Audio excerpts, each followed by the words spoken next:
ಕೆಲವು ಬಾಯ್ಪಾಟ್ ವಚನಗಳನ್ನು ಹೇಳ್ತಾರೆ. ಆ ವಚನಗಳ ಮುಖಾಂತರವಾಗಿ ನಾವು ಮುಂದೆ ನಡೆಯುವ.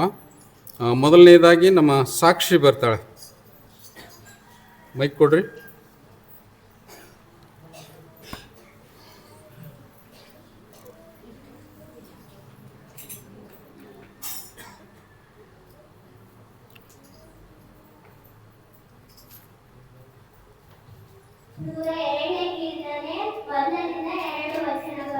ಯೆಹೋವನೇ, ನನ್ನ ಪ್ರಾರ್ಥನೆಯನ್ನು ಕೇಳು, ನನ್ನ ಕೂಗು ನಿನಗೆ ಮುಟ್ಟಲಿ. ನನ್ನ ಕಷ್ಟದಲ್ಲಿ ವಿಮುಖನಾಗಬೇಡ, ನನ್ನ ಮೊರೆಗೆ ಕಿವಿಗೊಡು. ನಾನು ಕೂಗಿಕೊಳ್ಳುವ ದಿನದಲ್ಲೇ ಬೇಗನೆ ಸದುತ್ತರವನ್ನು ದಯಪಾಲಿಸು. ಭಾಳ ಸ್ಪಷ್ಟವಾಗಿತ್ತು, ಎಲ್ಲರಿಗೆ ಮನಮುಟ್ಟುವಂಥ ರೀತಿಯಿಂದ ಇತ್ತು, ಹೌದಲ್ಲ? ಅದೇ ರೀತಿಯಿಂದ ವಾಕ್ಯ ಹೇಳ್ತಕ್ಕಂಥ ಪ್ರತಿಯೊಬ್ಬೊಬ್ಬರು ಸ್ಪಷ್ಟವಾಗಿ ಜನರ ಕಿವಿಗಳಿಗೆ ಮುಟ್ಟುವ ರೀತಿಯಲ್ಲಿ ಹೇಳಬೇಕಾಗಿ ಅದಕ್ಕೆ ಸಿದ್ಧತೆ ಮಾಡಿಕೊಳ್ರಿ. ಮತ್ತು ಮುಂದಿನವರು ಯಾರು? ದೀಕ್ಷಿತ. ಈ ದೀಕ್ಷಿತ ನಮ್ಮೂರು ಹುಡುಗಿ ಅಲ್ಲಲ್ಲ? ಹೌದು. ಹಾಂ,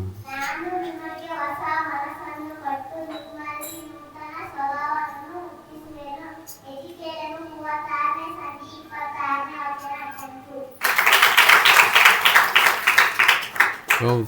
ನಮ್ಮೂರು ಹುಡುಗಿ ಅಲ್ಲಂದಾಗ ಇರಿಸಿಗೆ ಬಿದ್ದಳು ಆಕೆ. ಭಾಳ ಚಂದ ಹೇಳಿದ್ರಲ್ಲ, ಅದ್ಭುತವಾಗಿರ್ತಕ್ಕಂಥದ್ದು. ದೇವರು ಒಳ್ಳೆಯ ನಿರೀಕ್ಷೆ ಮಾಡ್ತಾನೆ. ಇಂಥ ಮಕ್ಕಳ ಪವಿತ್ರವಾದ ಬಾಯಿಯಿಂದ ಈ ನುಡಿಗಳು ಬರ್ತದಲ್ಲ, ಅದು ಅವರ ಜೀವಿತಕ್ಕೆ ಭದ್ರ ಬುನಾದಿಯಾಗಿರ್ತದೆ. ನಮ್ಮ ಸಹನ.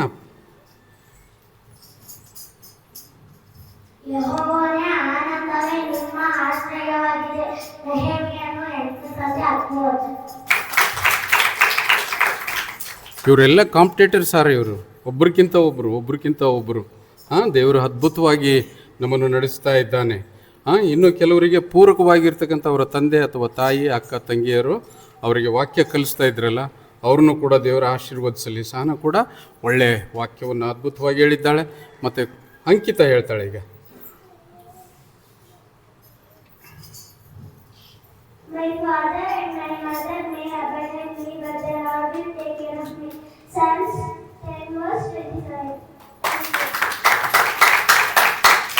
ಹೌದಪ್ಪ, ಭಾಳ ಅದ್ಭುತ. ಈ ಸಲ ಈ ವಾರ ಏನೋ ಅಷ್ಟು ಚೆನ್ನಾಗಿ ಕಾಣಿಸ್ತದೆ ನನಗೆಲ್ಲ.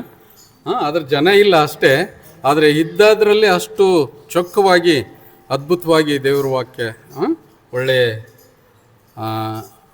ವಾಕ್ಯಗಳು ನಮ್ಮ ಕಿವಿಗೆ ಬೀಳ್ತಾ ಇದೆ. ಇನ್ನೂ ಕೆಲವರು ಇದ್ದಾರೆ ನೋಡೋಣ. ಈಗ ಹೆಣ್ಮಕ್ಳು ಐತಿ, ಗಂಡ್ಸು ಮಕ್ಕಳು ಯಾರು ಹೇಳ್ತಾರೆ, ಎಷ್ಟು ಚಂದ ಹೇಳ್ತಾರೆ ನೋಡೋಣ. ಅಭಿಷೇಕ್.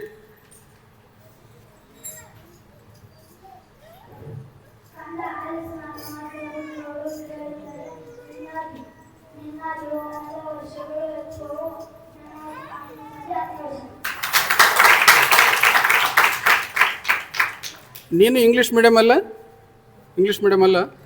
ಹೌದೌದು, ಕನ್ನಡ ಬೆಸ್ಟ್. ಅವಿನಾಶ್ ಬಾಪ.